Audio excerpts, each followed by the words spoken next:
வணக்கம் மக்களே, நாம இந்த ஆரோக்கியமான பதிவில் சப்ஜா விதைகளில் நிறைந்திருக்கக்கூடிய மருத்துவமைகளை பற்றி பார்க்க போகிறோம்.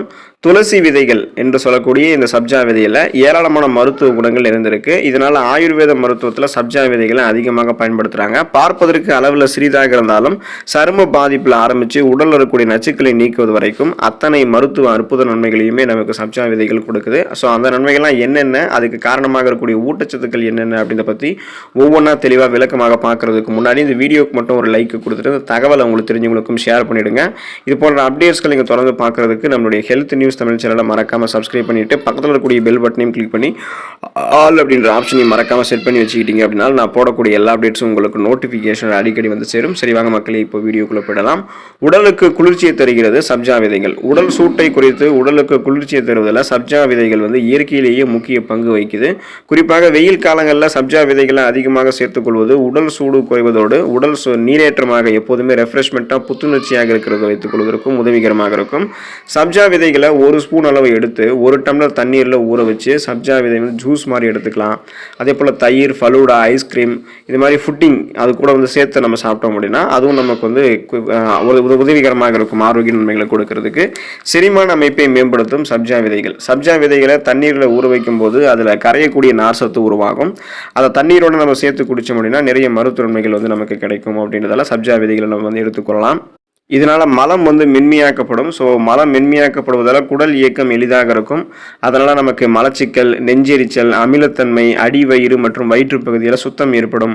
வாயுவை வெளியேற்றி அஜீரணத்தை கியூர் பண்ணிக்கலாம். சீரற்ற குடல் இயக்கம் என எதுவுமே நமக்கு இருக்காது. அப்போ செரிமான மண்டலம் தன்னுடைய வேலையை மிக சிறப்பாக செய்கிறதுக்கெல்லாம் சப்ஜா விதைகள் உறுதுணையாக இருக்கும். சருமத்திற்கு நன்மை பயக்கும் சப்ஜா விதைகள். சப்ஜா விதைகளில் விசனின் மற்றும் ஓரியன்டின் போன்ற ஆக்சிஜனேற்ற பண்புகள் கொண்ட ஃப்ளவனாய்டுகள் இருக்குது. இது சருமத்தில் புதிய தோல் செல்களினுடைய வளர்ச்சி அதிகரிக்குது. இதனால என்றுமே இளமையான சருமத்தை நம்ம கொண்டிருப்போம். மேலும் சப்ஜா விதைகளில் வந்து பூஞ்சை மற்றும் பாக்டீரியா எதிர்ப்பு பண்புகள் இருக்கு. இது முகப்பொரு வந்து தடுக்கும். சருமத்தில் இருக்கக்கூடிய சுருக்கம், கோடுகள், வறட்சியை எல்லாம் போக்கி சருமத்தை மென்மையாகவும் மிருதுவாகவும் மாற்றிக்கொள்ளும். அதாவது சாஃப்ட் அண்ட் ஷைனிங் ஃபேஸ், மின்னக்கூடிய மிருதுவான சருமம் நமக்கு வந்து கிடைக்கும். சருமத்தில் வந்து எந்த விதமான பிரச்சனையும் இல்லாமல் இருக்கிறதுக்கு சப்ஜா விதைகள் இதனால உறுதுணையாக இருக்கும். உடல் எடையை குறைக்கிறதுக்கு சப்ஜா விதைகளை வந்து எடுத்துக்கொள்ளலாம். அதாவது சைடு எஃபெக்டே இல்லாமல் உடல் எடையை குறைக்கிறதுக்கு யூஸ்ஃபுல்லாக சப்ஜா விதைகள் இருக்கும். சப்ஜா விதைகளில் ஒமேகா 3 கொழுப்பு நிலைகள் இருந்திருக்கு. இது உடலினுடைய வளர்ச்சிதை மாற்றத்தை அதிகப்படுத்தும். அதாவது மெட்டபாலிசத்தை வந்து இன்க்ரீஸ் பண்ணி எடையை குறைக்கும்.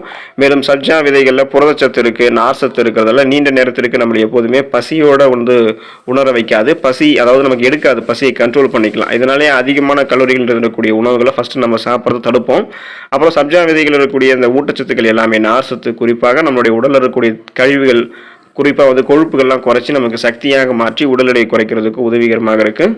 ஆரோக்கியமான எடை இழப்புக்கு சப்ஜா விதைகள் குறையுது இருக்குது அப்படின்றதால உடல் எடையை குறைக்க நினைக்கிறவங்க தொடர்ந்து சப்ஜா விதைகளை எடுத்துக்கலாம். ரத்த சர்க்கரையினுடைய அளவை அதாவது ரத்தத்தில் இருக்கக்கூடிய சர்க்கரையினுடைய அளவை கட்டுப்படுத்துறதுக்கு, பிளட்டில் சுகருடைய அளவு வந்து கண்ட்ரோலாக வைத்துக் கொள்வதற்கு, நாளடைவில் அந்த சுகர் பிரச்சனை விடுபடுவதற்கு சப்ஜா விதைகள் எடுத்துக்கொள்ளலாம். சப்ஜா விதைகள் இருக்கக்கூடிய நார்சத்து நாம் சாப்பிடக்கூடிய உணவுகளிலிருந்து நம் உடல் சர்க்கரையை உறிஞ்சி கொள்ளக்கூடிய வேகத்தை மெதுவாக்கும். இதனால உடல் ரத்த சர்க்கரையினுடைய அளவு நம்மளுடைய பிளட்ல வந்து கண்ட்ரோலாக இருக்கும். எனவே நீரிழிவு நோயாளிகள் 1 to 2 ஸ்பூன் சப்ஜா விதைகளை ஒரு கிளாஸ் தண்ணீரில் 15 to 20 நிமிடங்கள் ஊற வைத்து அதோட அரை ஸ்பூன் தேன் சேர்த்து வாரத்தில் 2 முறை குடித்து வரணும். ஸோ நல்லா ஞாபகம் வச்சுக்கோங்க. சுகர் பேஷண்ட்ஸ் வந்து 1 to 2 ஸ்பூன் சப்ஜா விதைகளை ஒரு கிளாஸ் தண்ணீரில் 15 to 20 நிமிடங்கள் ஊற வைத்து அதோட அரை ஸ்பூன் தேன் சேர்த்து வாரத்தில் 2 முறை குடிச்சிட்டு வரணும். ஸோ 3 நாளைக்கு ஒரு தடவை அந்த மாதிரி கணக்கில் குடிச்சிட்டு வரும்போது என்ன ஆகும் அப்படின்னா ரத்தத்தில் இருக்கக்கூடிய சர்க்கரையினுடைய அளவு வந்து கண்ட்ரோலாக இருக்கும். நாளடைவில் அந்த சுகர் பிரச்சனையிலிருந்து விடுபடலாம்.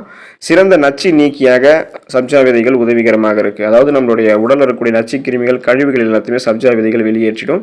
சப்ஜா விதைகளை ஊற வைக்கும் போது உருவாகக்கூடிய ஜெல் போன்ற பொருள் நமது உடலில் இருக்கக்கூடிய நச்சுக்களை வெளியேற்றுவதற்கும் நச்சுத்தன்மையை வந்து வராமல் நமக்கு தடுக்கிறதுக்கும் உதவிகரமாக இருக்கும். ஸோ இது வந்து சரும பளபளப்பை, நச்சுத்தன்மையை நீக்கிக்கிறதால நம்ம அதிகப்படுத்திக்கலாம்.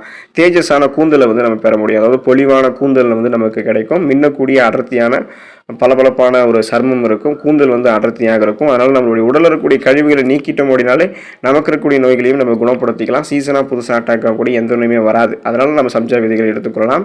வலுவான அழகான கூந்தலுக்கு சப்ஜா விதைகளை பயன்படுத்தலாம். சப்ஜா விதையில் இருக்கக்கூடிய அதிகளவு புரதம் மற்றும் இரும்பு சத்து முடி உதிர்வை குறைத்து இயற்கையான முடி வளர்ச்சியை அதிகரிக்குது.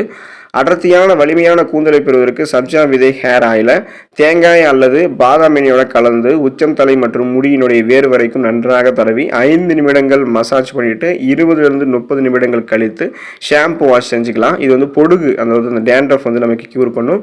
முடிக்கு வந்து பளபளப்பை கொடுக்கும். அப்போ முடி கொட்டுதல் போன்ற எந்த பிரச்சனையுமே இருக்காது. அடர்த்தியான வளரக்கூடிய கருகருவென்று வளரக்கூடிய முடி அமைப்பை பெறுவோம். இது போல நிறைய மருத்துவமைகளை பெறுவதற்கு சப்ஜா விதைகளை எடுத்துக்கோங்க. நலமோடு வாழுங்க. அடுத்த ஆரோக்கியமான பதிவில் மறக்காம சந்திப்போம். நன்றி மக்களே.